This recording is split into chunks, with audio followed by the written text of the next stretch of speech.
بسم اللہ الرحمن الرحیم الحمد للہ نحمده ونستعینه ونستغفره ونؤمن به ونتوکل علیہ ونعوذ باللہ من شرور انفسنا ومن سیئات اعمالنا من يهده الله فلا مضل له ومن يضلله فلا هادي له ونشهد أن لا إله إلا الله وحده لا شريك له ونشهد أن سيدنا ومولانا محمدا عبده ورسوله صلى الله عليه وعلى آله وأصحابه وبارك وسلم تسليما كثيرا كثيرا.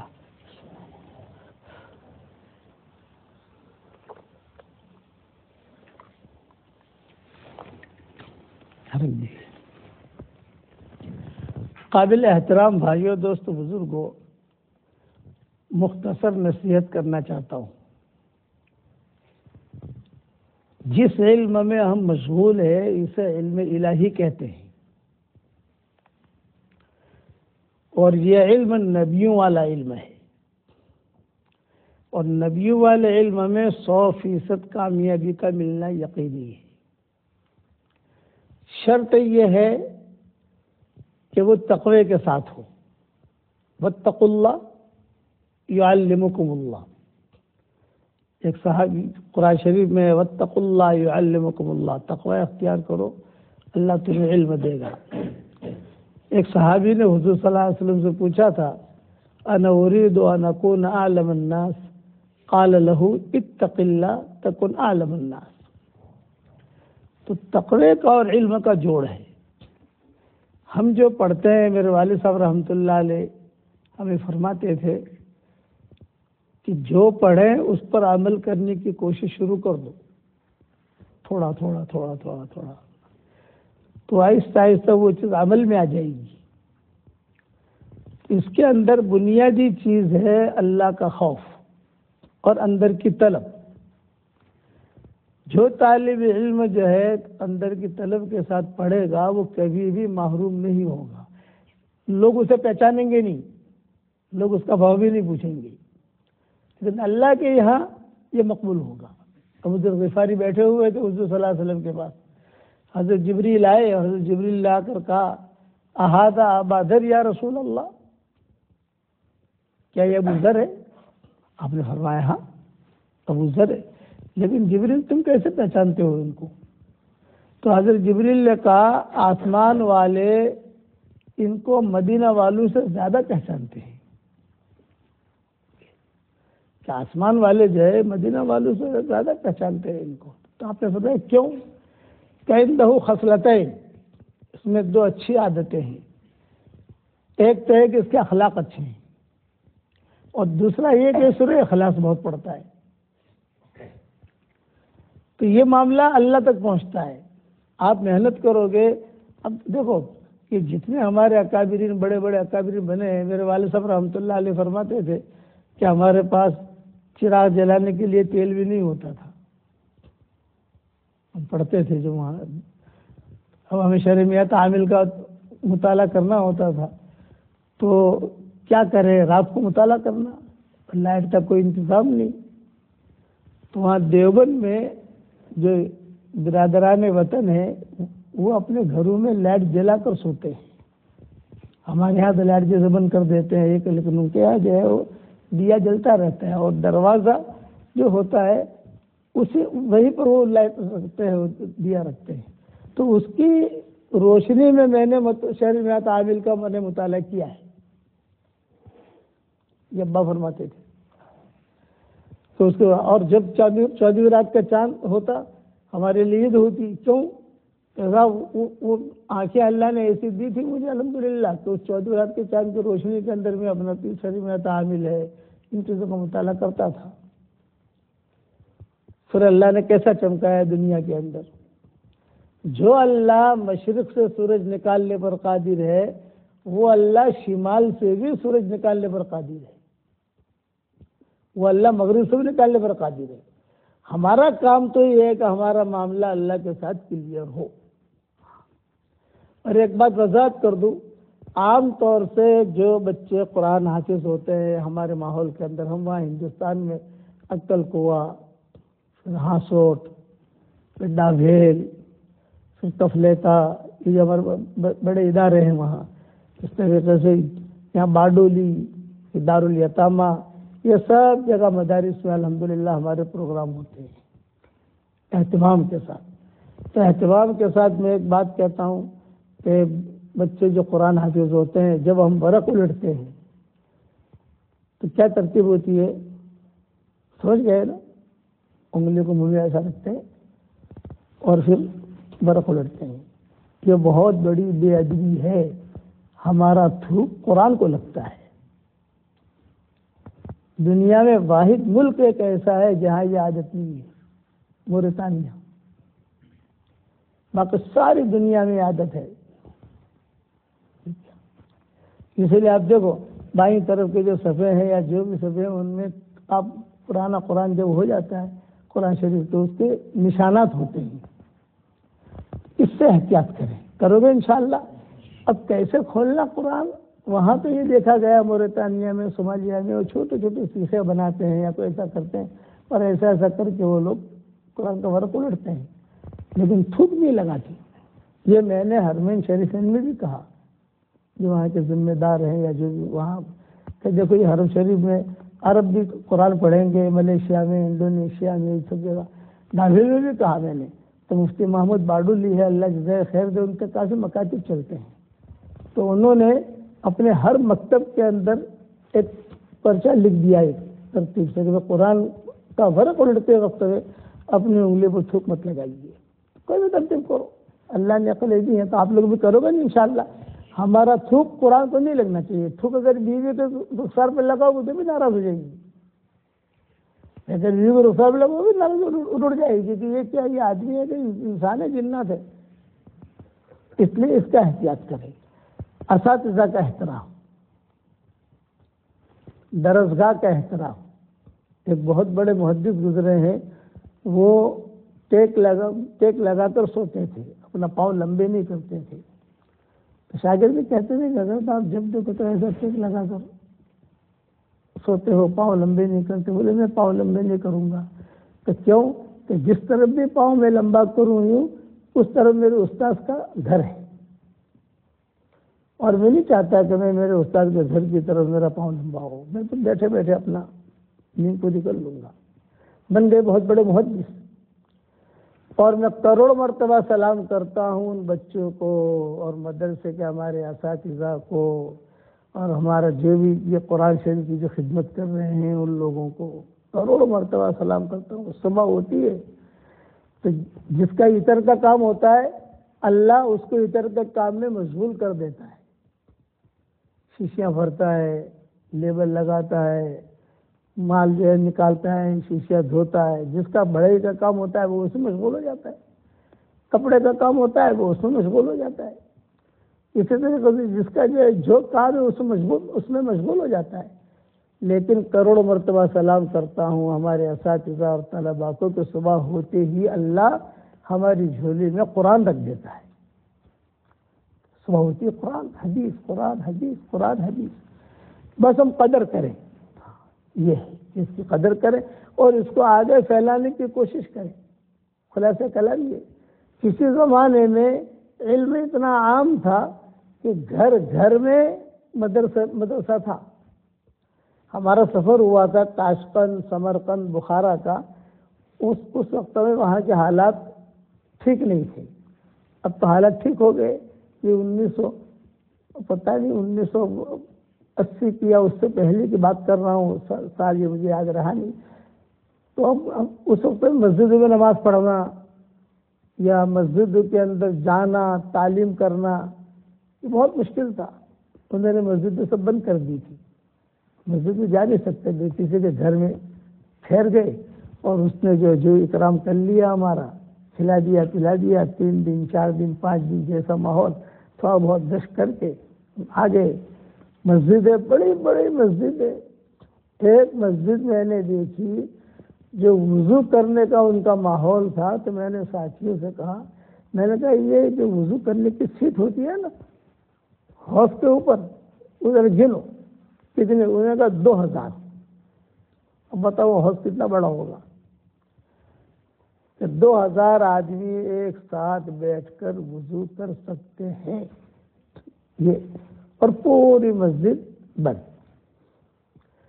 حکومت نے اس کا کپڑوں کا اسٹاک جو روئی وغیرہ نکلتی ہے اس کے اسٹاک کے لیے انہوں نے بنایا تھا، اس کو بند کر دیا، مسلمانوں سے لے لیا۔ اب تو کھل گئی مساجد الحمدللہ۔ تو اس وقت انہوں نے دیکھا کہ ہم گشت کے لیے نکلتے تھے تو مکانات ہوتے تھے چھوٹے چھوٹے، جیسے انگلینڈ کے اندر قریب قریب کیسے مکانات ہیں سب کے، ویسے ایک گھر سے 4 لڑکے نکل رہے ہیں کتاب لے کر، دوسرے گھر سے 6 لڑکے نکل رہے ہیں، تیسرے گھر سے کچھ خواتین نکل رہی ہیں کتاب لے کر۔ تو میں نے ان سے پوچھا بھی یہ کیا ہے؟ تو بولے کہ یہاں ہم حکومت نے منع کر دیا تو ہم نے ہر گھر میں مدرسہ قائم کر دیا۔ اس گھر میں ترمذی پڑھائی جاتی ہے، اس گھر میں ابو داؤد پڑھائی جاتی ہے، اس گھر کے اندر جو بخاری شریف پڑھائی جاتی ہے، اس گھر میں بچے قرآن حافظ ہوتے ہیں۔ اور اپنا اس وقت ہمارا وہی وقت ہوتا تھا گشت کا، اور وہی وقت ان کا ہوتا تھا نکلنے کا۔ لیکن آج اللہ نے ہمارے لیے کتنا آسان کیا ہے، بڑی محنتوں کے بعد یہ علم ملتا ہے۔ اپنے انگلینڈ میں کتنا آسان ہے، مکانات ماشاء اللہ بہترین قسم کا، درسگاہیں بہترین قسم کے ماشاء اللہ، اساتذہ، کھانے پینے کا انتظام، یہ اللہ کی طرف سے یہ نعمت ہے، اس کی قدر کرو اور اپنا علم ہماری زندگی میں آئے اس کی کوشش کرو۔ قرآن حافظ ہو تو قرآن شریف نماز رکعتوں میں بہت پڑھو، نفلوں کے اندر سنتوں میں۔ میں جب قرآن حافظ ہو کر آیا تو حضرت جی رحمۃ اللہ علیہ کے بعد میرے والد صاحب رحمۃ اللہ علیہ لے گئے مجھے، کہا کہ حضرت میرے 9 سال کی عمر تھی یا 10 سال کی عمر تھی، تو کہا کہ حضرت بچے نے قرآن حفظ کیا، تو حضرت جی رحمۃ اللہ علیہ نے فرمایا ایک نصیحت کروں، پلے باندھ لو گے، پلے باندھ لینے کا مطلب یہ کبھی اس کو محفوظ رکھو گے تم، یہ حضرت جی نے کہا۔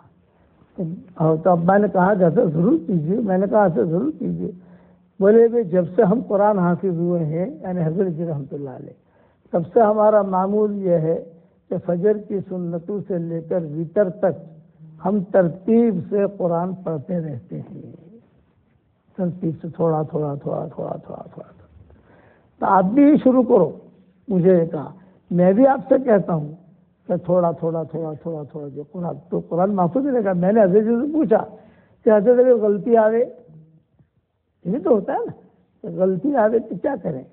تو حضرت نے فرمایا غلطی آوے تو وہاں رکو کر لو، اور اگر جو آگے بڑھ جاؤ پتہ چلو کہ کہاں غلطی آئی ہے، قرآن قریب میں رکھو، سلام پھیرنے کے بعد غلطی دیکھ لو، مجھے خود یاد ہے۔ اس سے قرآن محفوظ ہوتا ہے۔ دوسری ایک اہم بات یہ عرض کرتا ہوں کہ اپنے اندر اللہ تعالیٰ سے تقوی مانگو، بغیر تقوی مانگے اللہ تقوی نہیں دیتا، مانگنا پڑے گا۔ اللہم انی اسألک الہدی والتقی والعفاف والغنی، حضور صلی اللہ علیہ وسلم نے مانگا ہے، اللہم آت نفوسنا تقواہا وزکیہا وانت خیر من زکاہا۔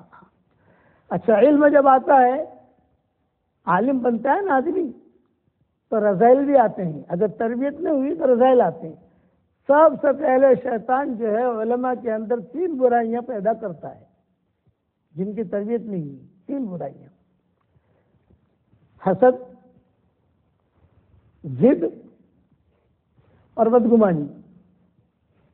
یہ 3 رذائل سے شیطان صف اول کے لوگوں کو اکھاڑتا ہے۔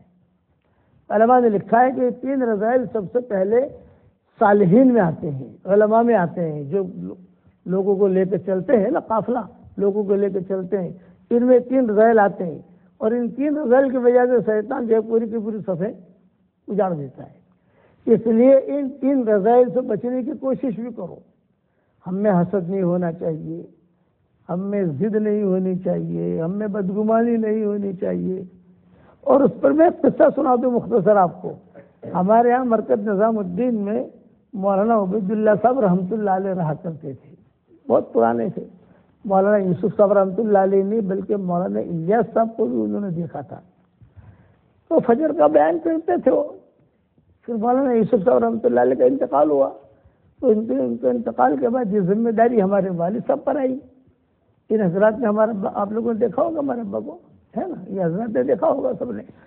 تو والد صاحب رحمۃ اللہ علیہ کبھی جو فجر کی ذمہ داری آئی تو ایک دن والد صاحب بیان کرتے، ایک دن مولانا عبید اللہ صاحب بیان کرتے، ایسے ترتیب چلتی تھی۔ تو مولانا عبید اللہ صاحب رحمۃ اللہ علیہ حضرت جی کے پاس آئے اور حضرت جی کے پاس آ کر کہا کہ حضرت میں ان کا بیان، کیونکہ جہاں بیان ہوتا تھا سامنے مولانا عبید اللہ صاحب رحمۃ اللہ علیہ کا کمرہ ہوتا تھا، تو فجر کا بیان وہی بیٹھے بیٹھے مولانا عبید اللہ صاحب رحمۃ اللہ علیہ پورا سنتے تھے، اور وہ علم کے پہاڑ تھے حضرت مولانا عبید اللہ صاحب رحمۃ اللہ علیہ۔ ہمارے والد صاحب رحمۃ اللہ علیہ فرماتے تھے کہ یہ ایک قسم کا کتب خانہ ہے، کوئی مسئلہ پوچھو وہی کھڑے کھڑے جواب دیتے تھے، کتاب میں دیکھوں گا کل بتاؤں گا یہ نہیں۔ تو وہ حضرت جی کے پاس آئے اور حضرت جی کے پاس آ کر کہا کہ حضرت یہ بہت بڑی امانت ہے فجر کا بیان، اور پھر مرکز اور اس وقت کے حالات بھی الگ تھے، تو میری رائے یہ ہے کہ میرا بیان نہ کرایا جائے، یہ اخلاص۔ تو کس کا کرانے؟ یہ کہ مولانا عمر صاحب ہی کریں گے بیان، اس لیے کہ میں ان کا بیان سنتا ہوں تو مجھے میرے بیان سے زیادہ فائدہ نہیں ہوگا جتنا ان کے بیان سے فائدہ ہوگا۔ یہ مولانا عبید اللہ صاحب رحمۃ اللہ علیہ نے خود نے مجھ سے بتایا کہ میں نے یہ کہا حضرت جی سے، کہ ابا بھی بتاتے تھے کہ حضرت پہلے ہماری ترتیب یہ تھی، لیکن پھر حضرت جی رحمۃ اللہ علیہ نے قبول کیا۔ 35 سال تک ہمارے والد صاحب رحمۃ اللہ علیہ نے فجر کا بیان کیا وہاں، 35 سال 35 سال کا عرصہ بہت لمبا ہوتا ہے۔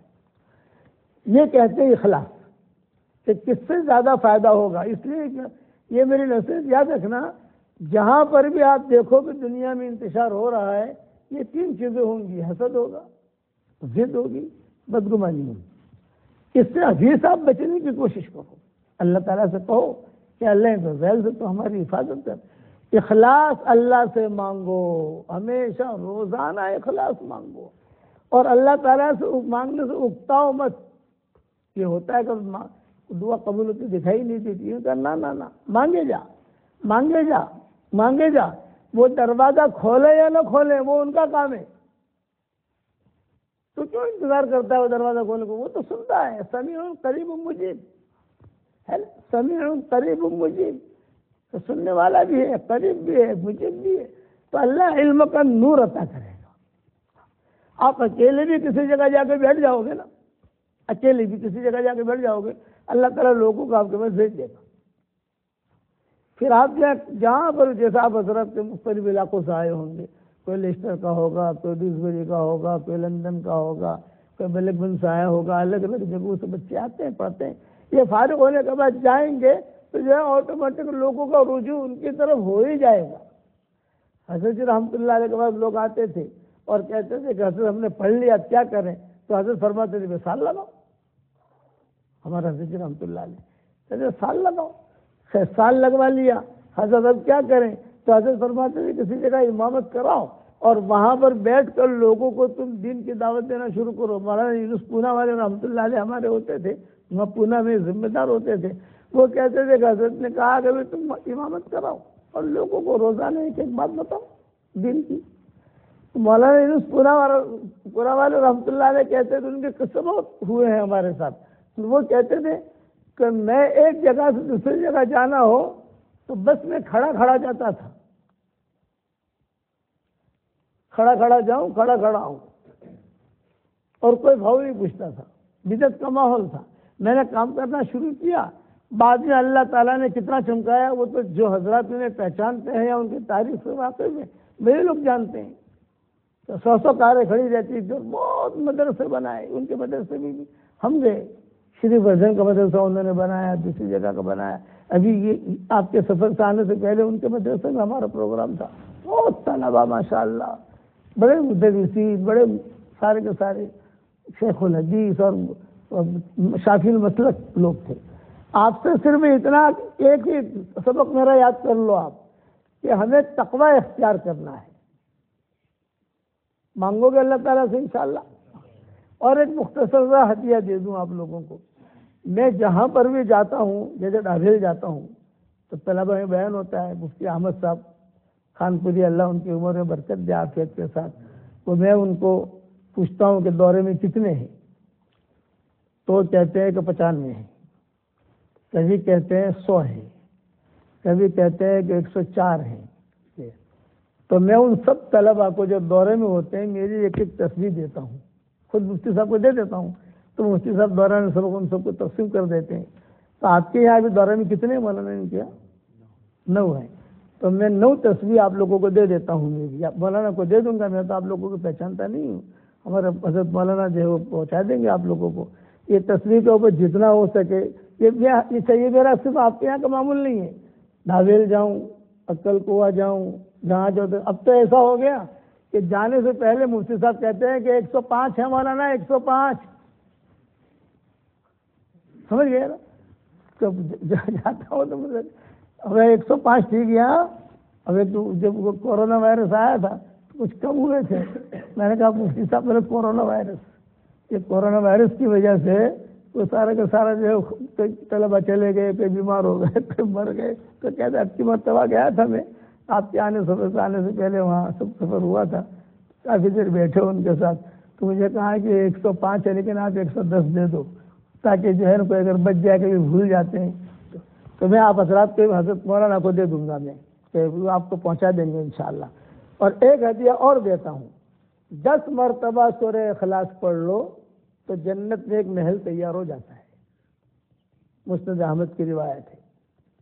20 مرتبہ سورہ اخلاص پڑھو 2 محل تیار ہو جاتے ہیں، 30 مرتبہ پڑھو 3 محل تیار ہو جاتے ہیں۔ شریعت کتنی آسان ہے ہماری، 10 مرتبہ سورہ اخلاص پڑھنے سے یہاں ایک بنگلہ ملتا ہے آپ کے یہاں، 1000 مرتبہ سورہ اخلاص پڑھو گے تو بھی نہیں ملے گا یہاں پر۔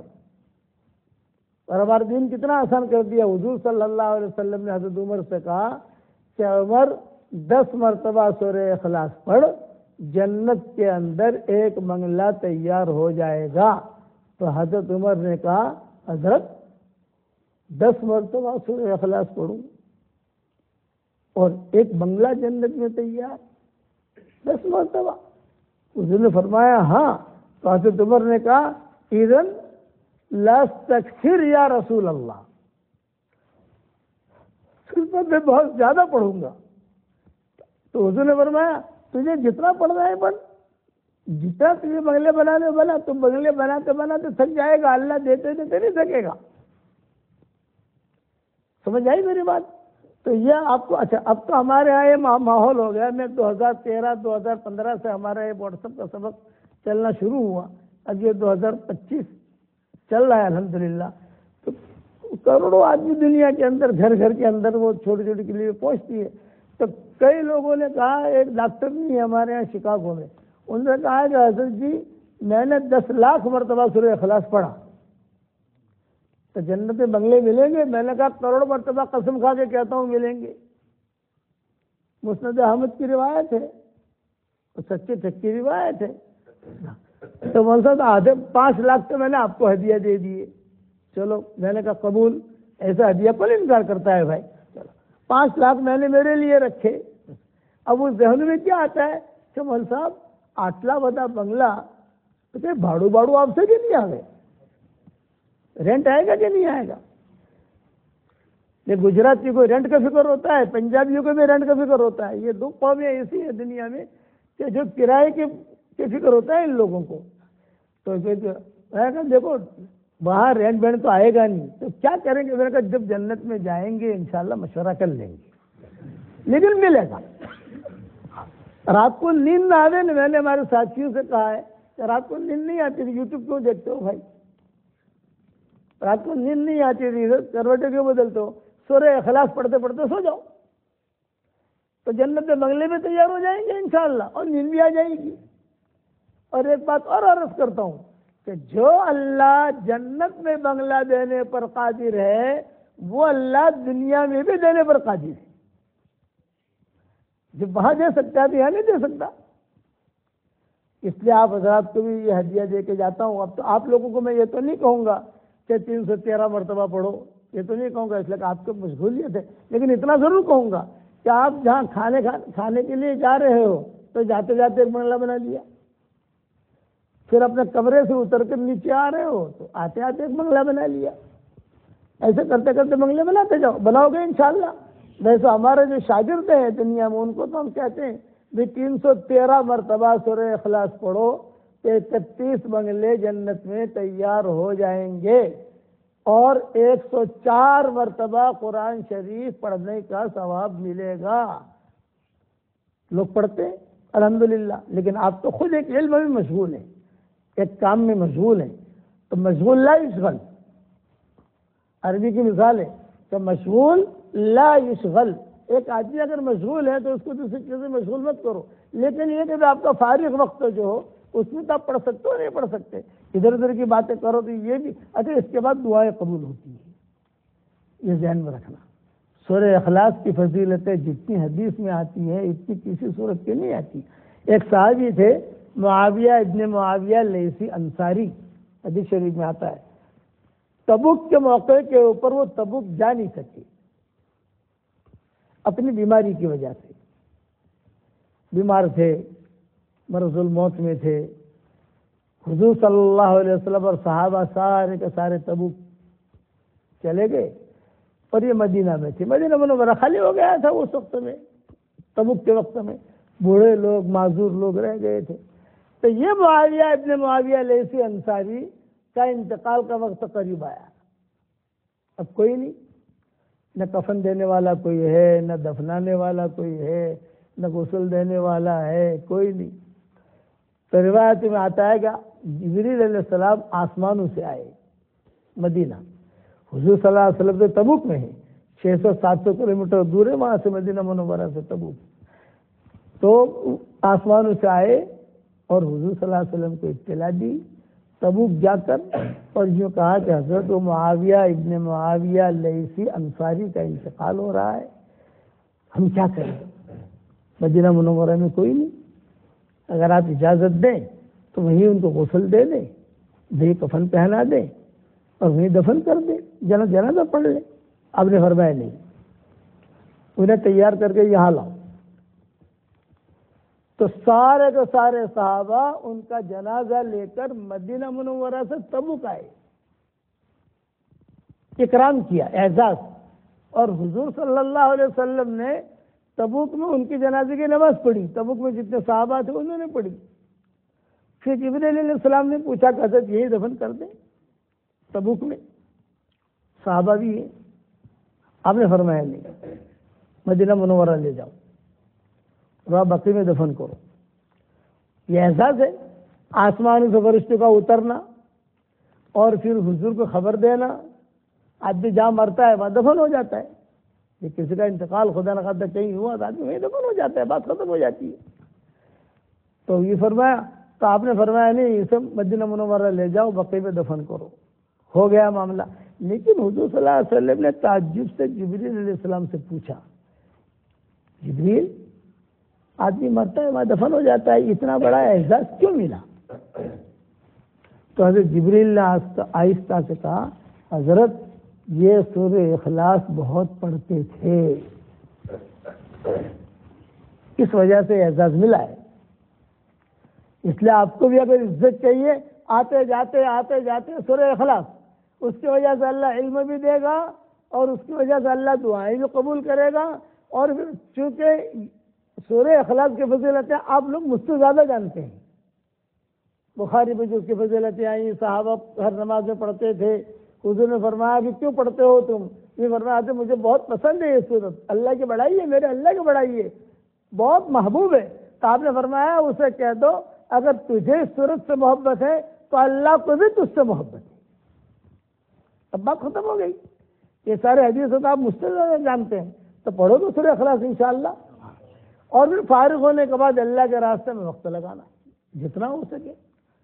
جی, اب میرے والد صاحب رحمۃ اللہ علیہ فرماتے تھے کہ ہم 40, میرے ابا کا نام تو سنا ہے نا آپ لوگوں نے, مولانا عمر صاحب پالم پوری کا نام تو سنا ہوگا, یہاں پر بھی آئے, اور ہمارا نام تو ان سے زیادہ سنا ہوگا آپ نے, کیونکہ یوٹیوب کی دنیا میں ہے, اس لیے وہ سبق آتے ہیں, کرتے ہیں. کتابیں ہماری مومن کا, اب تو ہمارے قرآن کے ترجمے آ گئے مولانا, ریاض القرآن کے نام سے, اور انگریزی میں بھی چھپ گئے الحمدللہ. انگریزی کا 1-2 نسخہ لایا ہوں میں, یہاں میں لانا بھول گیا.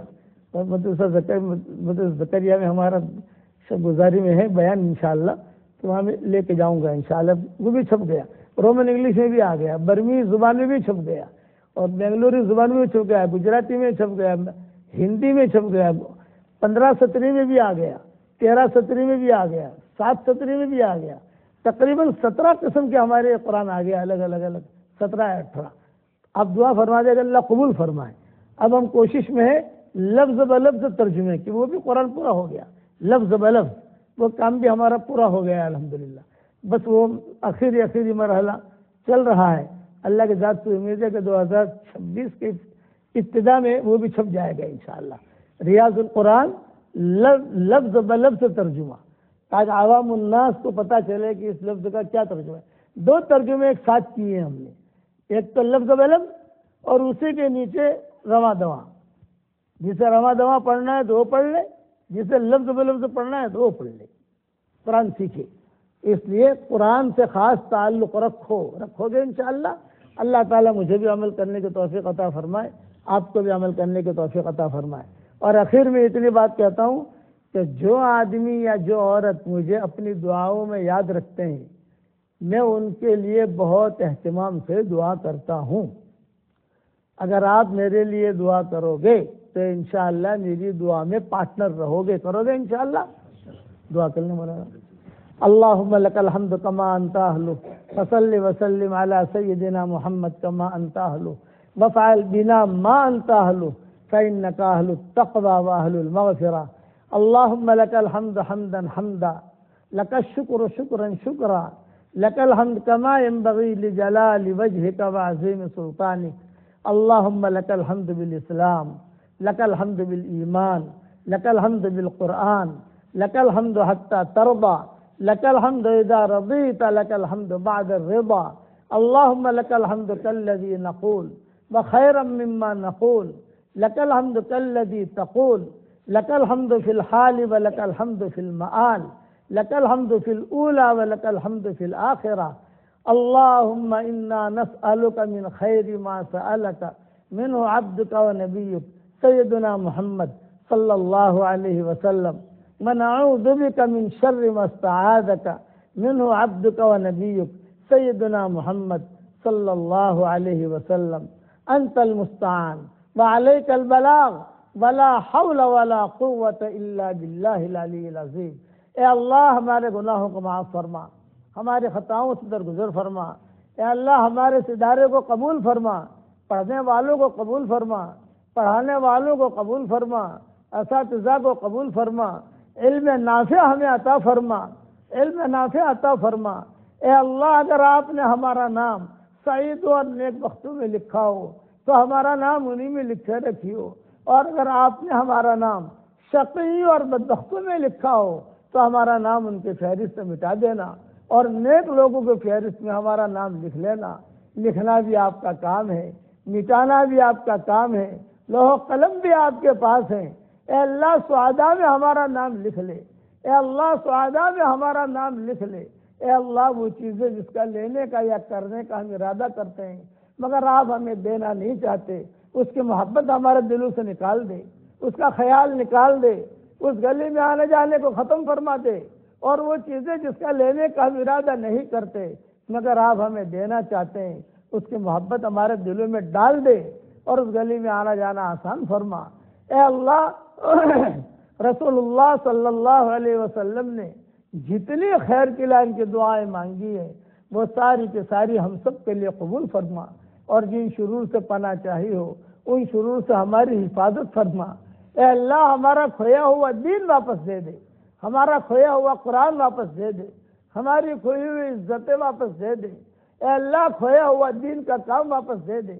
جتنے مدارس مساجد مکاتب دنیا میں ہیں ان سب کی تو پوری حفاظت فرما. اے اللہ تیری مخلوق میں سے جسے دکان کی ضرورت ہو دکان عطا فرما، جسے مکان کی ضرورت ہو مکان عطا فرما. جو بیمار ہو اس کو شفائے کاملہ عاجلہ دائمہ مستمرہ عطا فرما. جس کی جو ضرورت ہو اس کی ضرورت کا تو غیب سے تکفل فرما. اے اللہ جنگل میں اگر جانور بھی بیمار ہیں تو ان کی بیماری کو بھی تو دور فرما، وہ بھی تیری مخلوق ہے. سانپ بھی بیمار ہے تو اس کو بھی شفا عطا فرما. مچھلیوں کی ضرورت ہے تو ان کی ضرورت کا غیب سے تکفل فرما، انسان اور جناتوں کی ہدایت کے فیصلے فرما، انسان اور جناتوں کی ہدایت کے فیصلے فرما، انسان اور جناتوں کی ہدایت کے فیصلے فرما، پورے برطانیہ کو قبول فرما، برطانیہ کے ذرے ذرے کو قبول فرما، یہاں کے ایک ایک شہر کو قبول فرما، یہاں کے ایک ایک محلے کو قبول فرما، یہاں کے ایک ایک اینٹ کو قبول فرما، یہاں کے ایک ایک درخت کو قبول فرما، یہاں کے لوگوں کو قبول فرما، یہاں کے گوروں کو بھی قبول فرما، یہاں کے رہنے والوں کو بھی قبول فرما، اور دین کو تو دنیا میں پھیلا دے۔ اللہم انصر دینک و کتابک، اللہم انصر دینک و کتابک، اللہم انصر اخواننا المستضعفین فی کل مکان حیثما کانوا وأینما کانوا یا ذا الجلال والاکرام یا ذا المن والعطاء۔ اللہم اجعلنا من اہل القرآن ہم اہلک و خاصتک، اللہم اجعلنا من الذین یقرؤون القرآن فیرقى ولا تجعلنا ممن يقرأ القرآن فيشقى۔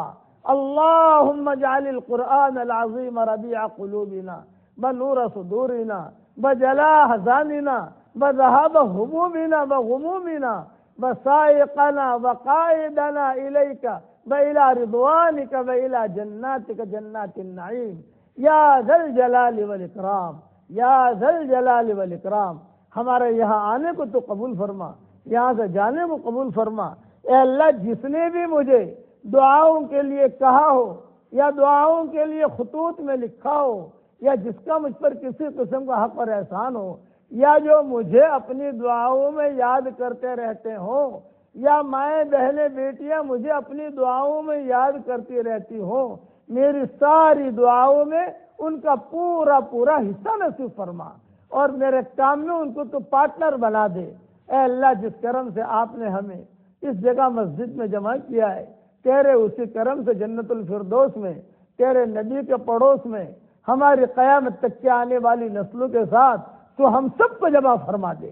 اے اللہم احسن عاقبتنا فی الامور کلہا واجرنا من خزی الدنیا وعذاب الآخرہ۔ اے اللہ، میری اس دعا پر دنیا میں جہاں کہیں آمین کہی جائے، اس کی جائز مرادوں کو بھی پوری فرما، ہمارے جائز مرادوں کو بھی پوری فرما، اور جس کی جو حاجتیں ہوں ان کے حاجتوں کا غیب سے تکفل فرما، جو بیمار ہوں ان کو شفاء کاملہ عاجلہ عاجلہ دائمہ مستمر عطا فرما۔ خاص طور سے ہمارے بھائی الیاس کو بھی تو شفا عطا فرما، صحت کا لباس پہنا دے، ہم سب کو تقوی کا لباس پہنا دے، ہم سب کو زہد کا لباس پہنا دے، ہماری آنکھوں میں تیری محبت کا سرما لگا دے، ہمارے دلوں میں تیری معرفت کا نور کوٹ کوٹ کے بھر دے، ہمارے دلوں میں تیری معرفت کا نور کوٹ کوٹ کے بھر دے۔ اے اللہ، جو قرآن ہمارے چھپ گئے ہیں ان کو اپنے دربار میں قبول فرما، اور جو چھپنے والے ہیں ان میں آسانیاں پیدا فرما، قرآن کا نور ہمیں نصیب فرما، ہماری آنکھوں کو نورانی بنا دے، ہمارے دل کو نورانی بنا دے، ہمارے پٹھوں کو نورانی بنا دے، ہمارے گوشت کو نورانی بنا دے، ہمارے بالوں کو نورانی بنا دے، ہماری کھالوں کو نورانی بنا دے، ہمارے ماحول کو نورانی بنا دے، ہمارے ہونے والی قبر کو نورانی بنا دے۔ اے اللہ، 25 نور والی دعا رسول اللہ صلی اللہ علیہ وسلم روزانہ مانگا کرتے تھے۔ اے اللہ، وہ 25 نور والی دعا ہم سب کے لیے اور پوری امت کے لیے قبول فرما، پوری امت کے لیے قبول فرما۔ ہر فرد امت کو اور ہر عورت کو اور مرد کو وہ 25 نور والی دعا تو قبول فرما کر اسے وہ نور عطا فرما، نور کا لباس پہنا دے۔ اے اللہ، جب تجھ سے مانگنا ہے اور تجھے دینا ہے، ہمیں دینا نہیں ہے، تجھے دینا ہے، تم چھوٹی چیز کیوں مانگے؟ ہم بڑی چیز مانگتے ہیں کہ تیرے نبی نے جتنی خیر کے لائق کی دعا مانگی ہے ہمارے لیے بھی قبول فرما اور پوری امت کے لیے قبول فرما۔ اور جن شروع سے پناہ چاہیے اے اللہ، اس سے تو ہماری بھی حفاظت فرما اور پوری امت کی بھی حفاظت فرما۔ اے اللہ، جو مانگا وہ عطا فرما، مانگنے سے رہ گیا وہ عطا فرما۔ ہمیں مانگنا نہیں آتا مگر تجھے دینا تو آتا ہے۔ اے اللہ، ہماری جھولیوں کو ہدایت سے بھر دے۔ اے اللہ، جو آمین کہے تو اس کو بھی قبول فرما، اور جو آمین نہ کہہ سکے تو اس کو بھی قبول فرما، اور ہمارے جس واٹس ایپ پر سبق چل رہے ہیں اسے بھی اپنے دربار میں تو قبول فرما۔ اور دین کے دنیا میں پھیلنے کا تو ذریعہ بنا، اور اپنے فضل و کرم سے ہماری ساری دعاؤں کو قبول فرما۔ سبحان ربنا رب العزت عما یصفون وسلام علی المرسلین والحمد للہ رب العالمین۔